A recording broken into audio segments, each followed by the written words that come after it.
Eu sou Dória Aragão e hoje vou explicar algo que pode desencadear a maior crise financeira da história do Brasil. O que acontece quando um país desafia diretamente o sistema de sanções americanos. Vou mostrar os mecanismos de retaliação que os Estados Unidos têm à disposição, os precedentes históricos e por que essa decisão pode transformar o Brasil profundamente. Fiquem até o final porque isso pode afetar cada real na conta de vocês. Em 1º de agosto de 2025, algo inédito aconteceu na política brasileira. Pela primeira vez na história, o ministro do STF foi sancionado pelos Estados Unidos sob a Lei Magnitsky. A reação foi imediata e desafiadora. Alexandre de Moraes declarou: o STF irá ignorar as sanções praticadas. Este relator irá ignorar as sanções praticadas e continuará trabalhando. Gilmar Mendes foi ainda mais longe. O STF não se intimidará diante das ameaças dos Estados Unidos e disse que a independência do Poder Judiciário brasileiro é um valor inegociável. O que vimos foi uma blindagem institucional completa. Luiz Barroso, presidente do STF, disse que a Corte seguirá firme no cumprimento de suas funções. Flávio Dino declarou total apoio. O próprio STF emitiu nota institucional defendendo Moraes. Até o Procurador-Geral da República, Paulo Gonet, e o Advogado-Geral da União, Jorge Messias, saíram em defesa. É uma solidariedade institucional que pode ter um preço financeiro devastador. Agora, imagine se o governo Lula, pressionado pela blindagem do STF, decida ir além das palavras. Imagine que obrigue os bancos brasileiros a descumprirem as sanções, que instrua o Banco Central a não colaborar com os bloqueios de ativos. Imagine que o Brasil oficialmente declare: não reconhecemos a Lei Magnitsky dentro do território nacional. Bancos brasileiros não cumprirão essas determinações. Isso não é ficção, é exatamente o que alguns países já tentaram fazer. E eu vou te mostrar exatamente o que aconteceu com eles. Quando o país desafia as sanções primárias da Lei Magnitsky, os americanos ativam algo que é chamado de Protocolo de Destruição Total. É uma segunda linha de ataque criada especificamente para quebrar países rebeldes. É como se fosse uma guerra em duas frentes. Primeiro, eles atacam a pessoa sancionada. Depois, atacam quem protege essa pessoa. E o Brasil inteiro pode acabar virando alvo disso. Vou explicar cada uma das armas dessa máquina de guerra financeira. A primeira arma são as sanções setoriais contra o sistema bancário brasileiro. É como se os americanos cortassem todas as artérias que ligam o Brasil ao sistema financeiro mundial. O mecanismo funciona assim: eles criam uma lista negra secundária. Se bancos brasileiros conscientemente descumprirem sanções do Magnitsky, entram automaticamente nessa lista. E aqui está o truque perverso: não precisam sancionar todos os bancos, basta sancionar 2 ou 3 bancos. Imaginem o Banco do Brasil sendo incluído na SDN List. Resultado, o banco não pode fazer mais correspondent banking com qualquer banco americano. Não pode processar pagamentos em dólares, não pode participar de financiamentos de comércio exterior. Mas a coisa fica ainda pior. Por causa da regra de contaminação, qualquer banco brasileiro que fizer negócios com o Banco do Brasil sancionado também fica sob suspeita. É como uma doença que se espalha pelo sistema inteiro. 48 horas, todos os grandes bancos brasileiros estariam isolados. Itaú, Bradesco, Santander, todos cortados do sistema financeiro global. É a morte clínica do sistema bancário nacional. Protocolo de escalada automática. Aqui está o que torna essa arma tão terrível. Ela tem escala automática. Os americanos criaram um protocolo que funciona como uma máquina de guerra sem piloto. No dia 1, o primeiro banco é sancionado. No dia 3, bancos correspondentes americanos cortam relação. No dia 7, sistemas de pagamentos internacionais bloqueiam transações. No dia 15, bancos europeus cortam relações por medo de contaminação. No dia 30, o sistema bancário brasileiro está completamente isolado. É uma máquina que funciona sozinha, não precisam de nova decisão política. Tudo acontece automaticamente. E aí entra um efeito dominó tecnológico, o apagão digital. A segunda onda de ataques vem pelas empresas de tecnologia. E aqui está onde a coisa fica verdadeiramente aterrorizante. Amazon Web Services hospeda 60% da infraestrutura digital dos bancos brasileiros. Microsoft fornece sistemas operacionais para quase todos eles. Oracle roda base de dados. Cisco conecta as redes. VMware virtualiza todos os servidores. Quando um país é marcado como não compliance com sanções, essas empresas entram em pânico total. Não porque odeiam o Brasil, porque tem terror de perder acesso ao mercado americano. A Amazon fatura 500 bilhões de dólares por ano, sendo que 70% disso vem dos Estados Unidos. Ela não vai arriscar esse negócio para proteger alguns bancos brasileiros. É uma matemática simples. Vou descrever exatamente como seria o apagão tecnológico. Na semana 1, o serviço de hospedagem da Amazon anuncia revisão de compliance, que é um eufemismo para vamos ter que cortar vocês. Bancos brasileiros têm 30 dias para migrar de servidores. Na semana 2, a Microsoft cancela as licenças de Windows Server. A Oracle bloqueia atualizações de segurança e a Cisco para com suporte técnico. Na semana 3, a Google bloqueia as APIs de pagamento. A Apple remove os aplicativos bancários dos sistemas da App Store. Samsung Pay para de funcionar. Na semana 4, toda a infraestrutura tecnológica dos bancos brasileiros está em colapso. Até o Pix, país pode parar de funcionar com isso? Cartões de crédito, então, nem se fala, quase todos de bandeira americana. A internet bank completamente sai do ar. É como se alguém desligasse a eletricidade de todo o sistema financeiro nacional simultaneamente.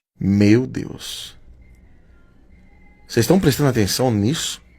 A segunda arma poderosa é o sequestro das reservas internacionais brasileiras. E aqui vem uma informação que vai chocar vocês. O Brasil tem 370 bilhões de dólares em reserva. Sabem onde 280 bilhões estão guardados? Em bancos americanos, europeus e treasuries do governo americano. É como guardar suas economias justamente na casa do inimigo. Os americanos não chamam isso de confisco. Eles usam termos técnicos, investigação de compliance, revisão de origem de fundos, auditoria de antilavagem, mas o resultado é o mesmo, o dinheiro fica totalmente congelado. O processo funciona mais ou menos assim. O Treasury Department, o Departamento do Tesouro, abre uma investigação administrativa sobre as reservas brasileiras. Alegam suspeita de que o dinheiro pode ser usado para facilitar violações das sanções aplicadas pela Lei Magnitsky. Durante a investigação, que pode durar anos, as reservas ficam totalmente bloqueadas. O Brasil não consegue acessá-las. Não consegue vender os títulos do Tesouro Americano que possui. Não consegue movimentar qualquer tipo de depósito. É como se o Brasil acordasse um dia e descobrisse que 75% das suas reservas internacionais viraram papel de parede. Do dia para a noite, o país fica sem capacidade de defender a sua moeda. A terceira arma, a desconexão do sistema SWIFT, é a arma nuclear do sistema financeiro internacional. SWIFT não é americano, ele é belga, na verdade, mas está totalmente dominado pelos americanos. Ele tem poder de veto sobre qualquer tipo de decisão, e quando os americanos pressionam, os europeus sempre cedem. O processo tem 3 fases. Primeiro, fazem a ameaça. SWIFT está revisando a participação de bancos brasileiros